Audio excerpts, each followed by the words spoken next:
Good morning student. आपका chemistry में पहला लेसन है some basic concept of chemistry. इसमें आपका पहला टॉपिक है एटम। एटम क्या होता है?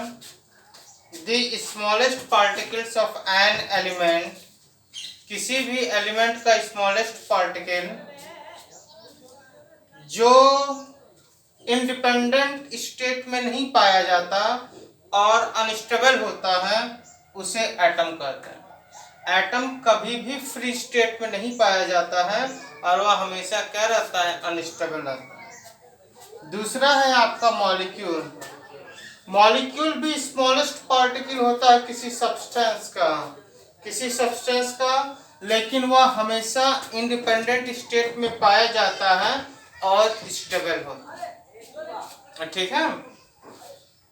ये smallest particles of element which में नॉट हैव इंडिपेंडेंट स्टेट, जैसे आपका हो गया हाइड्रोजन हो गया, हीलियम हो गया, आपका बेरिलियम हो गया, बोरान हो गया। ये सब कभी भी इंडिपेंडेंट स्टेट में नहीं पाए जाते। ये हमेशा कंबाइंड होकर के मॉलिक्यूल बनाते हैं और जो मॉलिक्यूल है वह हमेशा इंडिपेंडेंट स्टेट में पाए जाते हैं और स्टेबल रहते हैं। जैसे आपका H2 हो गया, Cl2 हो गया, Br2 हो गया, ये सब क्या होते हैं? इंडिपेंडेंट स्टेट में पाए जाते हैं।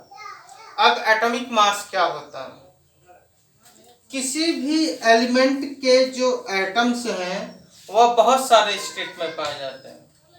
जैसे आपका ब्रोमीन हो गया। ब्रोमीन एक होता है 37.5, जिसका एटॉमिक मास 37.5 होता है, और दूसरा ब्रोमीन होता है जिसका 35.5 होता है एटॉमिक मास। अब दोनों का एटॉमिक मास अलग अलग होता है, तो ब्रोमीन का एटॉमिक मास एक्चुअली क्या होगा? जो भी एटॉमिक मास इनका होगा वह इन दोनों का क्या होगा? रेशियो होगा। और इन दोनों का रेशियो किसके रिस्पेक्ट में निकालेंगे? कार्बन 12 के रिस्पेक्ट में। किसी भी एलिमेंट के किसी भी एटम का जो मास होगा, एवरेज मास होगा, इसका एवरेज मास जो होगा वह कार्बन 12 के एक एटम के रिस्पेक्ट में निकालने पे हमें क्या होगा? प्राप्त होगा। आया समझ में? फिर से देखते हैं। किसी भी एक एटम का रिलेटिव एवरेज मास कार्बन 12 के एक एटम के मास से कंपेयर करने पे जो प्राप्त होगा वही इस एलिमेंट का आपका एटॉमिक मास कहलाएगा। Atomic mass of an atom, एक एटम का mass upon 1/12 mass of carbon 12 atom. Note कर लीजिए। अब अगला है ग्राम एटॉमिक मास। ग्राम एटॉमिक मास का मतलब क्या होता है? ऐसा एटॉमिक मास जिसको ग्राम में इंडिकेट किया जाए वह ग्राम एटॉमिक मास होता है। The atomic mass of an element expressed in the gram known as gram atomic mass.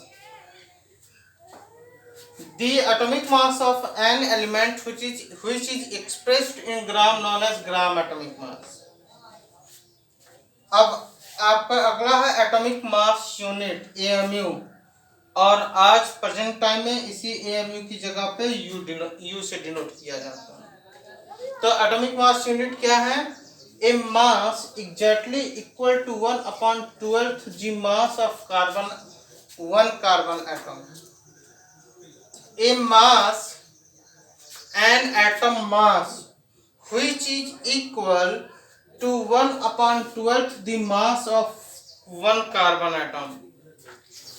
Carbon 12 के एक एटम का जो मास होता है उसके 1/12 मास के बराबर जिस एटम का मास होता है उसे हम क्या कहते हैं? Atomic mass unit. मान लीजिए किसी भी एटम का एटॉमिक मास यूनिट आपको निकालना है, तो उसका कंपैरिजन कार्बन 12 के एक एटम से कीजिए और उसका 1/12 वैल्यू निकाल लीजिए, तो जो वैल्यू आता है वही आपका क्या हो जाएगा, एटॉमिक मास है। For example atomic mass unit of oxygen equal to 16 AMU होता है। कार्बन 12 के 1 एटम के 1/12 मास के बराबर अगर हम वैल्यू निकाला गया तो ऑक्सीजन का पाया गया कि उसका वैल्यू कितना होता है, 16 AMU। और अगर इसी 16 AMU को ग्राम में इंडिकेट कर दिया जाए तो उसे क्या कहते हैं, ग्राम एटॉमिक मास। 1 AMU की वैल्यू यही होती है 1.66056 इंटू 10⁻⁻24 ग्राम। ये 1 AMU की वैल्यू होती है। इसी 1 AMU को आज प्रेजेंट टाइम में स्मॉल यू से इंडिकेट करते हैं। इसको नोट कर लीजिए।